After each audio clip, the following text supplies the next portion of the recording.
Well, I don't think it's a secret anymore that there's been what appears to be a wave of conversions to Christianity, including high-profile ones, and especially to more serious forms of it, like the Catholic or the Orthodox churches in recent years, with more than a few people feeling a bit mystified, and I would probably put myself in that category as well.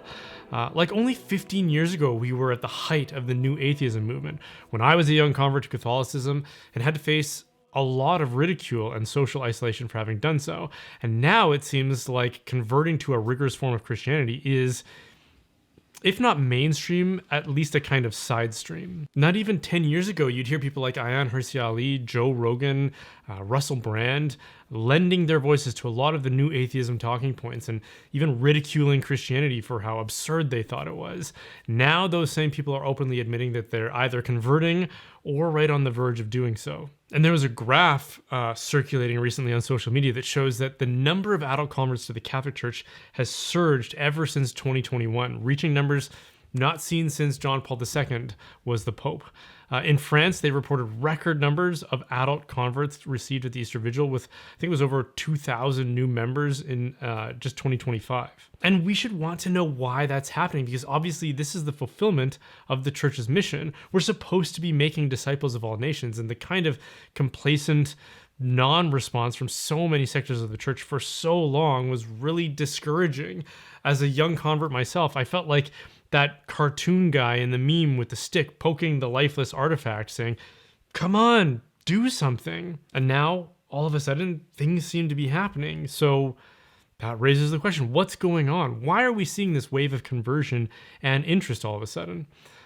I don't think this is the answer, but I do think an obvious quick thing we could highlight is that going back to the era of the new atheist movement, a lot of Christians started working hard to push back against that narrative with books and blogs, but especially posting on social media. And I know it's a bit of a trendy thing in the church to take a slice out of Catholic influencers as fame-hungry upstarts, but the reality is, while there is some of that, a lot of what we're seeing is a consequence of years of people evangelizing through YouTube and other social media platforms, and now we're starting to reap what has been sown for all of those years. But that also doesn't really account for why it was such a sudden surge more recently, and again, in the direction to more serious forms of Christianity, which I noted earlier. When I converted, it was after spending a lot of time in evangelical communities, which I felt was more of a natural fit for my age and where I was in my life, and I had managed to make some friends there. And I remember when I went ahead with Catholicism, I remember being treated like I was some kind of crazed holy man by some of those evangelical friends, like I was John the Baptist, who was just taking things way further than they needed to. They all seemed so mystified, like, why would you become Catholic? It has way more rules and rituals and none of the sound systems, the big projector screens, the laser shows, the bands and the guitars and coffee lounges we have over here. And now, as more and more people are moving towards the faith, they aren't drawn to those luxuries or sense of relevance that would have been more appealing back in those early 2000s. We're also seeing all these clips of Charlie Kirk getting shared everywhere. And honestly, I'm astonished to see how he would speak to crowds of college students about his Christian faith and then hear them cheer in solidarity for that. Because when I was in college, I felt like I was the only Christian on campus. I remember at one point there was a classified ad someone put in the school newspaper, and everybody read the classifieds because they were always full of pranks and people hitting on anonymous people and funny messages and whatever. But this one was from someone who identified as a Christian, and he said he hadn't met any other Christians on campus yet and asked if any would come meet him at a certain place and time. So reading that myself, I went, and there ended up being like 5 sad and lonely Christians at this meeting. And at least 2 of those guys ended up falling away from the faith in the time that I knew them. So to hear about like this groundswell of young people taking an interest in the faith is such a dramatic swing in a single generation that I never could have predicted. So again, what's going on? What do we attribute this to? It's worth noting the year, I think, of this sudden swing in the church's fortunes, because that was at the height of the COVID era.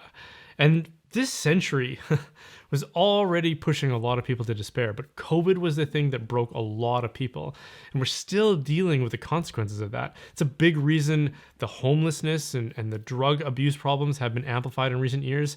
People are desperately turning to whatever consolation they can find to their problems. And I would say there's something about being broken down and impoverished that predisposes us to reconciliation with God. So I understand people would want to know, well, why? Why would that be?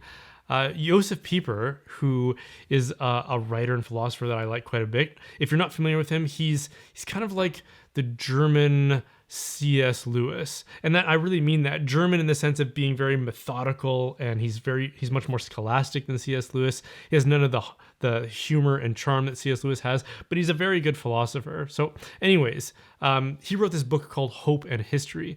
And in it, he notes that nobody can keep from hoping. Nobody can travel through life without something to hope for.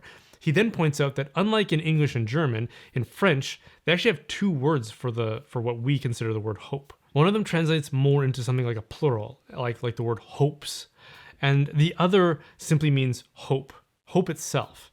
And he makes that distinction because the plural hopes means all the things that we can reasonably obtain and anticipate in this life. We're looking forward to the weekend, to graduation, to a promotion, to a match on that new dating app we downloaded, to maybe actually going on a date, and on and on. And this is the kind of hope that probably keeps most people going in their lives. But what happens when all of those hopes, the plural hopes, disappoint? When they don't materialize, or even when they do, they don't really satisfy us the way that we expected them to. Kind of like your last next great purchase. Like you ordered it online, you checked the shipping status multiple times a day in eager anticipation, and then it arrives and you open it and the hope is now gone because the thing that you were looking forward to, it's now here. You don't hope for it anymore. And it's kind of just like, whatever, another thing to add your arsenal of static possessions. So you start searching again for your next great purchase in order to maintain this calibration of hope, and the cycle just keeps repeating itself. But eventually, that wears out and you become disillusioned. In Pieper's book, he mentions a clinical researcher named Herbert Plugge or something like that. Anyways, he did what was considered at the time groundbreaking research on this question of hope, which is apparently a topic that is seldom addressed by both philosophers and scientific researchers.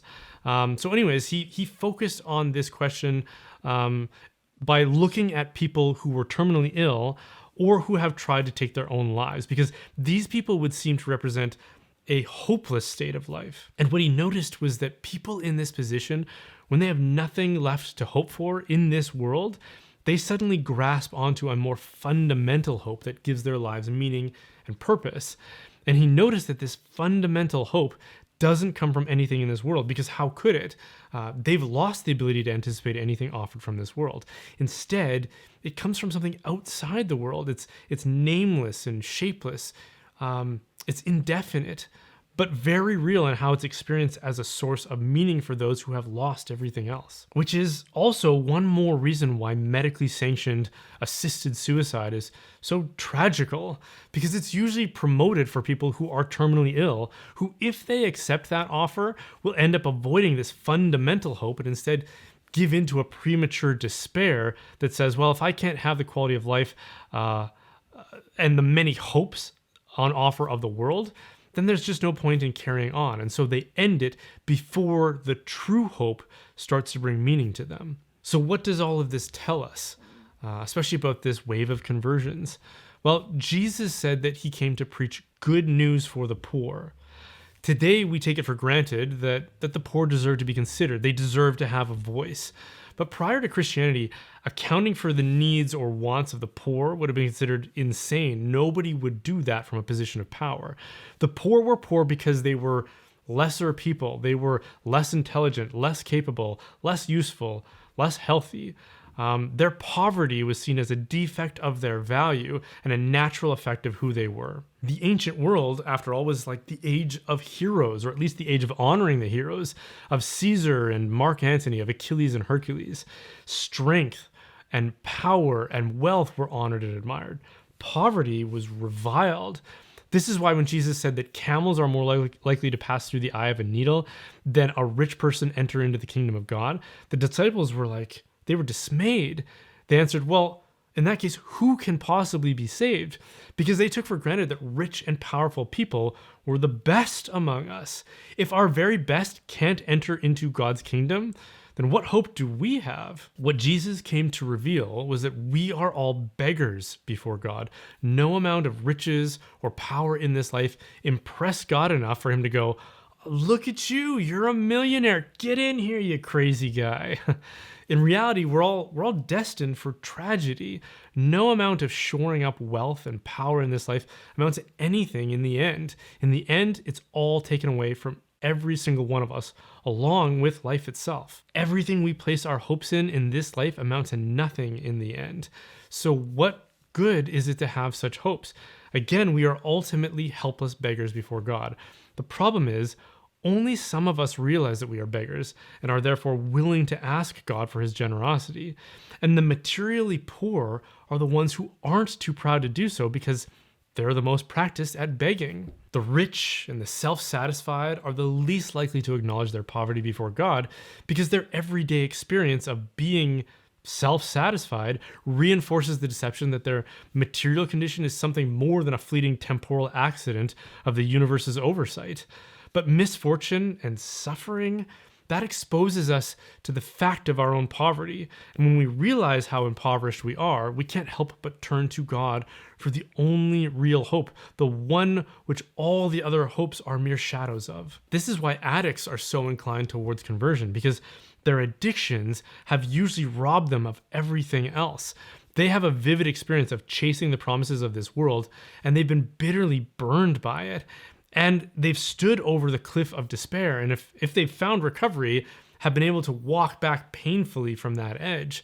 They know how impoverished they are and how reckless it is to place our hopes in the promises of this life. And this was absolutely true of my own conversion. Not to that extreme, but it came at a time when I was experiencing an acute and unexpected failure in my life and a loss of my own sense of identity and ability. Up until that point, I had just kind of coasted through my responsibilities, especially in school, relying on whatever natural talents I had to achieve the level of success I was willing to tolerate. In other words, I never put in extra effort or work until that lazy attitude led to me not getting into the college that I had applied for. Suddenly, my life came to a halt and I had to spend the next year watching my friends go off to college while I worked at the paint store I had worked at through high school, part-time no less. And in that humiliation, I got a first taste of my own spiritual and moral poverty, which gave me just enough humility to turn to God and to explore the possibility of his existence and the mercy I felt like I needed, which led to a conversion and a new trajectory for my life that I never could have imagined. C.S. Lewis famously said that God whispers to us in our pleasures, he speaks to us in our conscience, but he shouts at us in our pains. It is his megaphone to rouse a deaf world. And if you've ever asked yourself why God allows good people to suffer, this is a big part of that answer. It helps us confront the fact that we're not actually good. Only God is fully good. We are impoverished in comparison. And when our wants and our hopes are removed or amount to disappointment, that's when we realize that we need God as our last abiding hope. And that's what a lot of people seem to be experiencing now. They're experiencing a kind of suffering that has convinced them not to place so much hope in the promises of this world because those promises have been proving themselves to be illusions.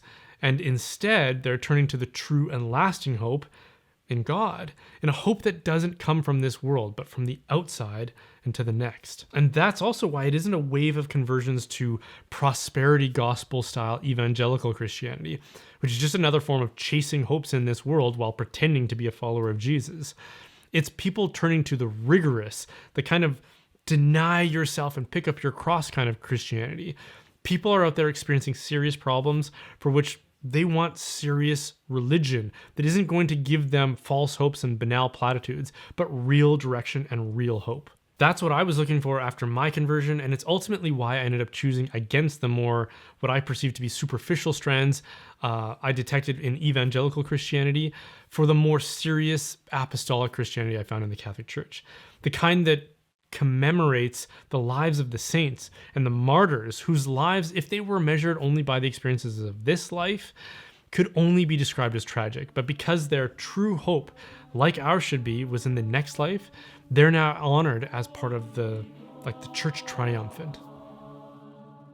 Okay, thanks for watching that. If you want to support the work that I'm doing, here's a great way to do so. So if you're moving or buying or selling real estate, contact Real Estate for Life. They have over 1,400 experienced faith-based agents in Canada and the USA, because finding a home isn't something to take lightly, which is why you want to have an advocate who understands your values and can help you achieve those goals. So if you're moving to places like Alberta, where I live, or Texas, or anywhere Catholics are moving to, contact realestateforlife.org. That's realestateforlife.org.